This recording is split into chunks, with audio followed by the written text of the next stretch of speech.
இன்றைக்கி வந்து நைட் வந்து டிஃபன் மாதிரி பண்ணிக்கலான்னு சொன்னாங்க. அதனால சரி தக்காளி சட்னி பண்ணலான்னு சொல்லிட்டு எண்ணெய் ஊற்றிட்டு உளுந்து இருக்கு இல்லையா, அதை ஃபஸ்ட்டு வறுத்து எடுத்துக்கணும். அப்புறம் வரமிளகா காரத்துக்கு எவ்வளோ வேணுமோ வறுத்து எடுத்துக்கணும். பூண்டு, அப்புறம் கொத்தமல்லி, புதினா, கருவேப்பிலை இதெல்லாம் நல்லா வதக்கி எடுத்துகிட்டு பெரிய வெங்காயம் வந்து ஒரு 3 சைஸு மீடியம் சைஸில் கட் பண்ணி சேர்த்துக்கிறேன்.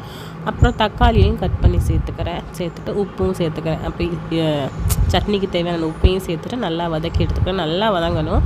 ஆக்சுவலாக வந்து எங்கள் வீட்டில் வந்து காரம் கம்மியாக தான் சாப்பிடுவோம். அதுவும் என்னோடய குழந்த இருக்கிறனால நான் கொஞ்சம் காரம் கம்மியாகவே சேர்த்துட்டேன். ஏன்னா வரமிளகா 2-3 சேர்த்தாலே ரொம்ப காரம் உரப்பாக இருக்கும்.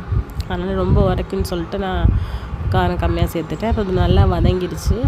வதங்கினதுக்கப்புறம் நல்லா தேங்காய் துருவல் இருக்குல்ல, தேங்காய் துருவல் சேர்த்தோம்னா இன்னுமே கொஞ்சம் நல்லா டேஸ்ட் கிடைக்கும். தேங்காய் துருவல் சேர்த்துக்கலாம். பொட்டுக்கடலை, வேர்க்கடலை எல்லாம் சேர்த்துக்கலாம்.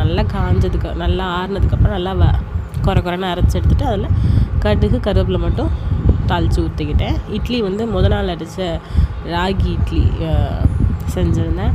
இட்லி மாவு அரைச்சிருந்தேன். சொல்லிட்டு இட்லி, தோசை எல்லோரும் ஒவ்வொன்று கேட்டாங்க. சரி ஓகேன்ட்டு இட்லி மட்டும் என்னோடய குழந்தைக்கு மட்டும் இட்லி எடுத்துகிட்டு சட்னி, அவ்வளோதான். பிடிச்சிருந்தா லைக் பண்ணுங்கள், சப்ஸ்கிரைப் பண்ணுங்கள். இன்னொரு வீடியோவில் பார்க்குறேன். பாய்.